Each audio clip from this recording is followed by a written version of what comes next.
نتحدث الآن عن موضوع آخر. ميدو، ماذا حدث لشباب قسنطينة في مباراة أمس أمام نهضة بركان نصف نهائي كأس الكونفدرالية؟ كل الجزائر كانت خلف السنافير، الجزائر كانت كلها سنافير، ولكن السنافير لم يكونوا على أرضية الميدان. والله صراحة أنا كنت تحت 3-0 ومن بعد بدلت، ما قدرتش 4-0 نتيجة. بعدها ما مشاو موقعات كانت باينة. شوف، أولا نصف نهائي كأس إفريقيا الفريق كان حضر مليح وضع في أفضل الظروف. سيدي موسى مشاو للمغرب نورمال، بريباراو الماتش تاعهم نورمال.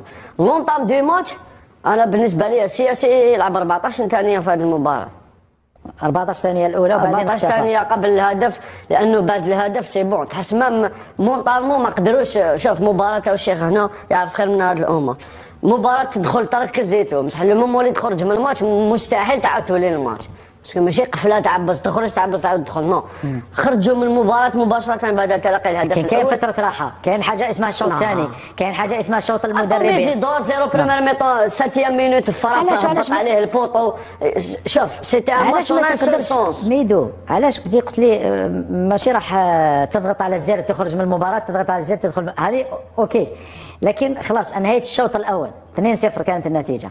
كانت عندك فترة راحة ربع ساعة، كنت قادر تعمل تغييرات، كنت قادر تعاود تحفز اللاعبين. كم من فريق كان خاسر في الشوط الأول وعاد في الشوط الثاني. في الشوط الثاني تواصلت نفس الأخطاء وربما بدرجة أكبر. سيرمون مادوي يهضر مع اللاعبين وموتيفاهم، مي سا سباس هنا هادو جوست بور لابليكاسيون. لأنه نفس الأخطاء تكررت. أنت تلقى هدف في دقيقة 14 ثانية، تعاود تدخل دوزيام ميطون جوست 5 مينوت ابري الديبي تاع دوزيام ميطون. خلينا نسمع سي بون تي كوي. شيخ، ماذا حدث في مباراة أمس ولماذا لم يستطع الماضي أن يعدل الأوتار بين الشوطين؟ شوف كي تلحق النصف نهائي تاع كاس افريقيا هنا لازم الناحية المعنوية تكون واجد، كل التركيز يكون 100%. هذو ما لازم يكون.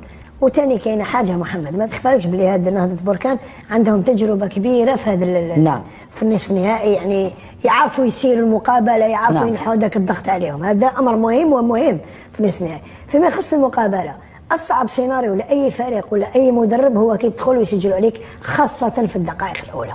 يعني هنا راح يرتبك اللاعب ديالك. يعني نظن بلي الشباب قسنطينة ما دخلوش مليح في المقابله، ومن بعد ما قدروش يخرجوا من هذيك فتره الفراغ هذيك من الناحيه الذهنيه. نعم. في الشوط الثاني حاولوا يولوا، لكن تحس بلي نهضة بركان عندهم تجربه كبيره في هذه المرحله، وين عرفوا يسيروا المقابله، طلعوا ريتم وقت ما حبوه، هبطوا ريتم وقت ما حبوه، سجلوا لي مومولي وين كانت القوه ديالهم، الاوقات تاع القوه ديالهم سجلوا فيها الاهداف. شباب قسنطينة وين كانوا سيطروا ضيعوا بعض الفرص، بصح لي مومون فور تاعهم ثاني شباب قسنطينة ما قدروش يبروفيتيو. خاصه علاش؟ لان من الناحيه الذهنيه ديالهم كانوا خلاص ولي دو بي تاع لا بريمير ميطون خلاص ما قدروش يخرجوا من ذاك النافق. كانوا على الاقل يحافظوا على نتيجه 2-0. يا محمد هذا المدرب دوك يعطي تعليمات، يعني دوك اللاعب هو اللي يطبقها تما. دوك انا نقول لك بلي هنا رد بالك راهم يجوزوا بهذا الكوتي، بالك هنايا راهو نبدو الجوار ديالهم او يجيك في دارك. بصح انت الا كان خرجتي من المقابله او صعيب عليا باش نرجعك، ما نعطيك تعليمات، لكن ما تكونش مركز معايا. انا نقدر نهضر معاك دوك، راني نتكلم معاك راك تسمع فيا، بصح ماكش مركز معايا. هكذا اللعب على ارضيه الميدان. نقدر نطلب تغييرات. الشيخ، في اهم مباراه في الموسم لشباب قسنطينة، لانه خسر كل الرهانات الاخرى، كانت مازالت له فقط كأس الكاف لإنقاذ الموسم. هذه أنا أعتبرها أهم مباراة لشباب قسنطينة هذا الموسم. أنت في أهم مباراة تلعب أسوأ مباراة، ما قدرتش نفهم هذا التناقض. محمد اولا لعبت مع فريق لا باس به ممتاز، او داير البطوله تاعو ب 15 نقطه على الوداد وعلى الرجاء. ما لعبش مع الجيش الملكي، ما لعبش مع الوداد البيضاوي، ما لعبش مع الرجاء. لا بصح نهضر انا احسن فريق. اوكي عنده خبره، عنده، لكن ما عندوش احسن فريق في البطوله. راهو احسن فريق. احنا شباب قسنطينة الداوين ما كانوش ريغولي هذا العام في الموسم تاعنا، كانوا مقابلات جد ممتازه. نعم. كانوا مقابلات متوسطه. تقول لي انت هذه المقابله المصيريه تاع شباب قسنطينة، لكن المنافس هو فريق قوي محمد. لازم نعرفوا باللي البارح نهضة بركان كانوا قويين على شباب قسنطينة، مي كنا واحد كانوا قويين علينا. كنا قادرين بالك كما قلت بالك 2-0 كنا قادرين نحافظوا على هذيك النتيجه، لكن كان امر صعيب. يعني لعبنا مع فريق اللي كان منظم كثير، لازم نستعرفوا بالقوه تاع خسارة مرة لا يمكن تجرعها بسهولة بالنسبة لأنصار شباب قسنطينة، وأيضا كل أنصار الأندية الجزائرية التي وقفت مع شباب قسنطينة أمس، وحتى الأنصار الذين تنقلوا إلى مدينة بركان لمساندة الفريق عن قرب. يعني شباب قسنطينة خيب الظن. تصريحات مضوي استمعت إليها في نهاية المباراة، أعطانا بعض التبريرات، ولكن أنا شخصيا لم تقنعني. وراح نتكلم لك على تصريحات خير الدين الماضي، لانه لخص بين قوسين واش حدث. قال لك كانت عن طريق اخطاء فرديه. لما تكون اخطاء فرديه في هذا المستوى نظن امباردونابل، يعني صراحه المستوى العالي ما تقدرش تدير هذه الاخطاء، لان امس لعبت مع فريق نهضه بركان مدوا له حقه. في اخر 6 نسخ لعب 4 نهائيات، فاز بلقبين وفاز بالسوبر الافريقي. نظن هذا الفريق اكتسب بالخبره، وفي نفس الوقت اول نصف نهائي في تاريخ النادي الرياضي القسنطيني. ممكن احمد زاويه اخرى في التحليل لما نتكلموا على نظن بلا موتيفاسيون كانت اكثر من واش لازم امس. يعني حتى اللاعبين تصرى ممكن في كره القدم وين تكون سور موتيفي او بوين 14 سكوند يعني تلقى هدف تخرج عن اللقاء. هذا واش كان يقول ممكن ميدو، لان الاخطاء اللي كانت امس تخيل. انا شفت ستاتيستيك ما عدا لقطتين تاع بالحسيني، 0 تير كادري للنادي الرياضي القسنطيني طيل اللقاء، و14 نقطه من نهضه بركان. نظن امس وقال هذه الكلمه ايضا في الندوه الصحفيه بين قوسين، كلمه شويه عندها يعني كما نقولوا قيمه كبيره لما تسمعها مع المدرب المنافس، لما قال خير الدين الماضي امس الفوارق كانت كبيره. نظن امس الفوارق كانت كبيره الى درجه ان لما طرحوا له سؤال هل ممكن تعود في لقاء العوده، قال لك نعرف فريقي ونعرف امكانياتي، لهذا نقول انها صعب رغم انها تبقى كره قدم. أمين، هل كنت تتوقع النتيجة وهل يمكن العودة في العودة؟ شوف، ولا واحد كان يتوقع هذه النتيجة. الجميل في الأمر بما أننا تحدثنا على العنف في الملاعب، شفت أنا بارح واحد الأمور اللي ما شاء الله عجبوني في التوقيت اللي كانوا يلعبوا شباب قسنطينة. جاء من التوقيت مع صلاة المغرب ولا مانيش شافي مليح، جست أنا على صلاة العشاء مقاهي بزاف في الطريق نحو المسجد، لقيت شوف ونعرفهم ناس كامل نعرفهم، أنصار اتحاد العاصمة، أنصار مولودية الجزائر، أنصار شباب الوزداد، أنصار شبيبة القبائل، أنصار كل الفرق تتفرج ومتحسرة جدا على خسارة نادي شباب قسنطينة.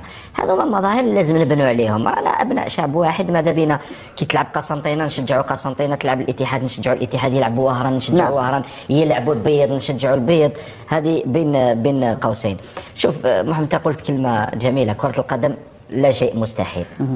ممكن في لقاء العودة على الأقل نفوز ونخرج بشرف، ما نخسرش ذهابا وإيابا، نفوز ونخرج بشرف. ولما لا تبقى إمكانية أنه يعاودوا يولوا في النتيجة، تبقى إمكانية واردة على قلتها. احنا دائما نتفائل خيرا إن شاء الله. سؤال واحد وأريد إجابة واحدة من المسؤول الأول عن خسارة شباب قسنطينة بنتيجة 4-0 في نصف نهائي كأس الكونفدرالية. أمين، الفوارق بين الفريقين، الفوارق عند اللاعبين خاصة على مستوى محور الدفاع. ميدو نفس الامر، محور الدفاع فوارق كبيره فنيه وبدنيه بين الفريقين. نعم، الخبره، نظن الخبره هي اللي دارت فرق. ولا احد حمل المسؤوليه لماضوي، لا بريء من هذه الخساره ماضوي. نعم لا طونك المضوي راهو في الفريق يستحمل المسؤوليه، اللاعبين يتحملوا المسؤوليه، الناس هما لي زاكتور هما يتحملوا كاع المسؤوليه. خصوصا كما قلت شيخ كلمه مليحه، لما انت تضرب سمانه ولا 2 سمانات تتحضر للقاء، من بعد دير الرسم التكتيكي وتهضر على نقاط الضعف، دير سيونس فيديو توري اللاعبين، من بعد اول 14 ثانيه يسجلوا لك هدف، يدمروا لك كاع واش حضرت وراك تعرف مليح هذا الامر. عمر اكد لي معلومه، عمر اكد لي معلومه من فضلك، كانت هذه المعلومه صحيحه.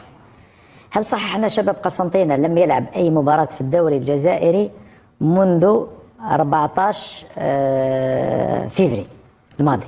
منذ لقاء اتحاد العاصمه العوده؟ لا منذ 9 افريل، منذ لقاء بارادو. اعتقد اخر لقاء لشباب قسنطينة في الدوري الجزائري امام بارادو، في الدوري الجزائري امام بارادو. ميدو، هل تؤكد لنا هذه المعلومه؟ لا بزاف ما لعبوش شامبيون بالضبط. منذ خسارتها امام بارادو 2-0 اعتقد 14 فيفري. لا لعبوا معنا في رمضان في قسنطينة درنا 1-1، لعبوا مع شباب القبائل في رمضان 1-1 ماركا طاهر بريز دو فولي في رمضان في فيفري. بعد قلة مباريات شباب قسنطينة في هذه الفترة قد تكون أيضا أحد العوامل المسببة لهذه الخسارة. ما نظنش هو اللقاء هو كان طلب من نادي القسنطيني تاجيل لقائه مع مولودية وهر من في البطوله من اجل التحضير الجيد، ولكن نوليو الندوه الصحفيه امس زميل محمد لما تكلم خير الدين الماضي قال كل ما حضرناه في الاسبوع كان في ارضيه الميدان، ولكن كانت اخطاء فرديه، يعني النهج التكتيكي والطريقه اللي كان حاب يلعب بها خير الدين الماضي وجدها عند الفريق، ولكن لما يجوك اخطاء فرديه لاننا ناخذ هدفين فقط، الهدف الاول والهدف الرابع مثلا، يعني نظن كانت اخطاء فرديه قاتله بين قوسين في هذا المستوى تغلط يعني المنافس ما يضيعش الفرصه. حظ اوفر لشباب قسنطينه، نتمنى في العوده ان يفوز على الاقل بهذه المباراه ويخرج مرفوع الراس من هذه 14 مارس اخر مباراه 14 مارس وليس 14. عنده ماتش روطار مع الامسيو مع سطيف مع اقبو، راهم ب 28 نقطة نادي 14 مارس آخر مباراة. 14 مارس نعم. نحن اليوم 21 أفريل، يعني شهر وأسبوع بدون أي مباراة في الدوري الجزائري. فقط اتحاد العاصمة ذهبوية. اتحاد العاصمة ذهبوية ونهضة بركان في شهر وأسبوع لعب فقط 3 مباريات. على قلة هذه المباريات القليلة أثرت على نادي شباب قسنطينة، بما أننا